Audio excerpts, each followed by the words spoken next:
Coach, you talked about Cam Johnson coming into the season of wanting to be better on the defensive end. Yeah. And he had a handful with Towns, but made a couple of plays, and then obviously got it going from outside. What do you think of his overall game?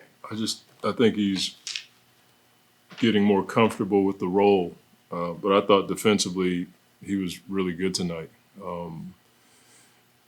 In the first half, I think Cat was 3 for 9, and our team defense helped. But I thought Cam did a really good job of fighting him to get him out of his sweet spot or off his sweet spot, and then the team defense around him made it tough for Carl to see the basket.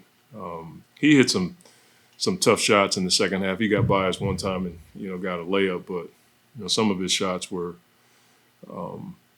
pretty tough. I thought our defense was pretty good in the first and second pass or action, and then they hit some shots late, especially in the fourth quarter. But in reference to Cam, I thought he did a really good job of fighting and just making sure that Cat didn't get where he wanted to get to initially start to play. And then offensively, he was really aggressive. After the second part of the first quarter, we were like, dude, go, everybody was telling him to shoot the ball.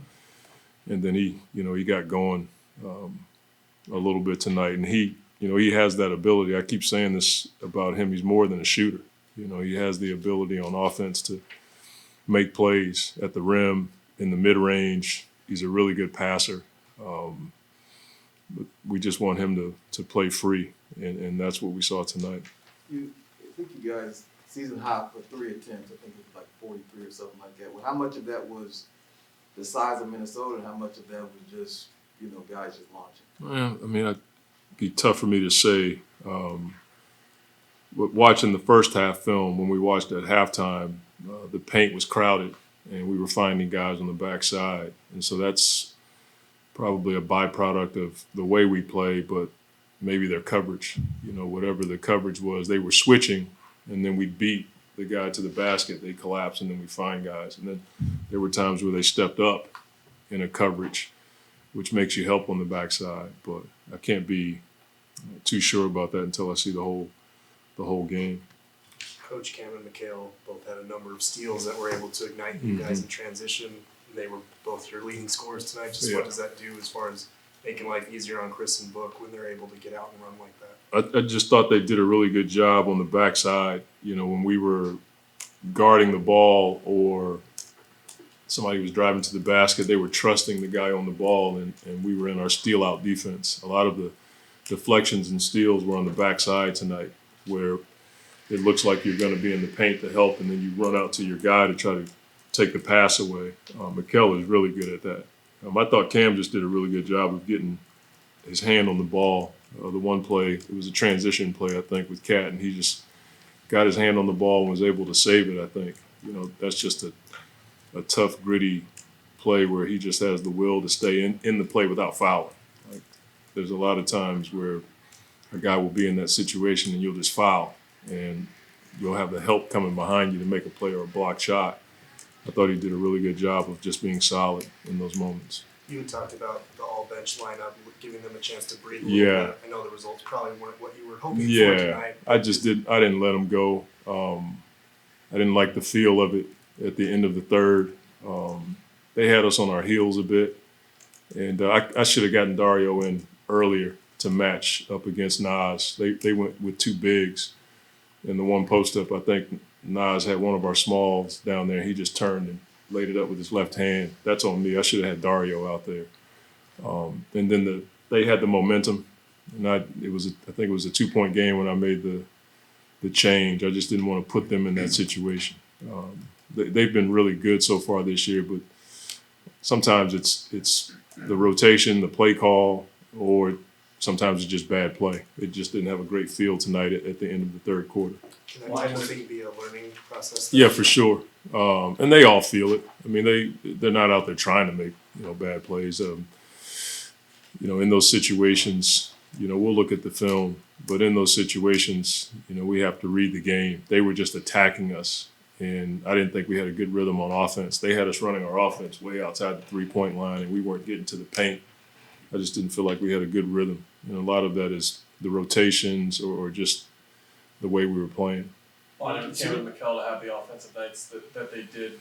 Devin is out with foul trouble, no DeAndre tonight. Is that kind of just speaking back to the vision you talked about in camp of wanting those guys to be more threats offensively? Yeah, I mean, it gives us balance when those guys are playing that way.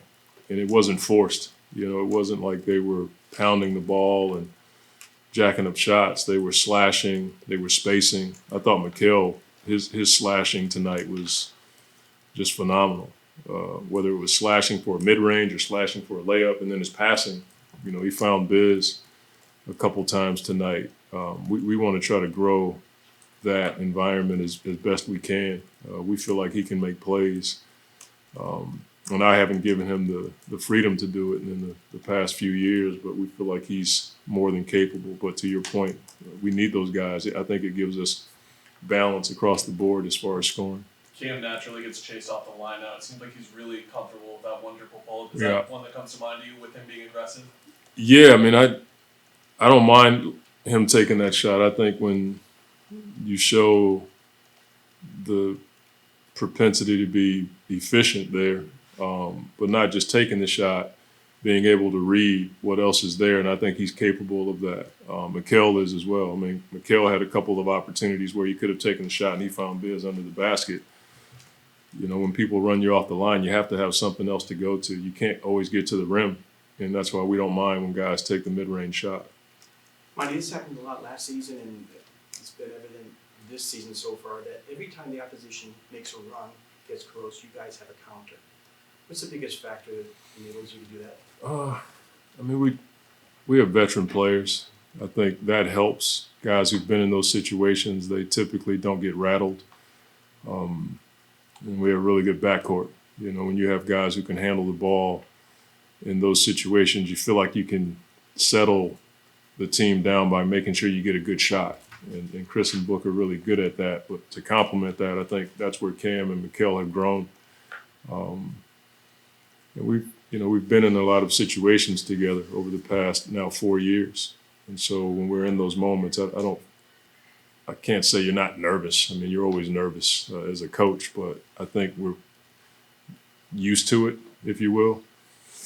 We just try to, play our game in those moments, not get too rattled, where you're throwing the ball all over the place. We have play calls and packages that help us in those moments. But it's in my opinion, when you have veteran players like Chris and Book and now McHale and Cam who handle the ball a lot, I think that helps you. Coach, 5 or 6 of those of Chris's assists turn into like 16 of Cam's points. So how much does that run in place for Cam at the 3 or just reacting to what the defense gives you? Probably both. I mean, Cam spaces the floor 4 or 5 feet past the 3-point line, so that allows for Chris to have space. But in reference to Chris finding Cam, I think Chris is just looking for the open man. It just happened to be Cam tonight. But it'd be hard for me to explain to you what Chris is doing out there. I mean, I watch it all the time, but I'm not that bright. He's just really good. I mean, I think he had 1 turnover tonight. So I don't know how many assists he had. He had 12. So that's 27 assists, and 1 turnover in 2 games. I mean, that's just Chris. He knows where the holes are. He knows where to find guys. He knows where they are. He knows every position on the floor. I think that has a lot to do with it. You seen also, I noticed one play where he pulled a chair out from under Gobert. What was it like it seemed like there was some plan or something to basically get Gobert. He's outmatched from a size perspective. I think a lot of the veteran guys, you'll see Kyle Lowry do the same thing. When they're in a situation like that, they'll pull the chair just to use the big guy's momentum against them. Again, I think he's just being a crafty defender in those situations. Coach, has the league been really clear with you guys about the clear path foul or the transition? I think everybody's somewhat confused on it. Yes. I thought Cam, I got to look at it again, but I thought he got the ball. Right. And from what I gather, if you make a play on the ball, it's not a take foul. But we've had a couple of situations this year that, you could complain about it, it's not gonna help, and I'm certainly not gonna get fined for a take file complaint, you know. Got a lot of kids, man. Thank you, Coach. Yep. Thanks, Bill.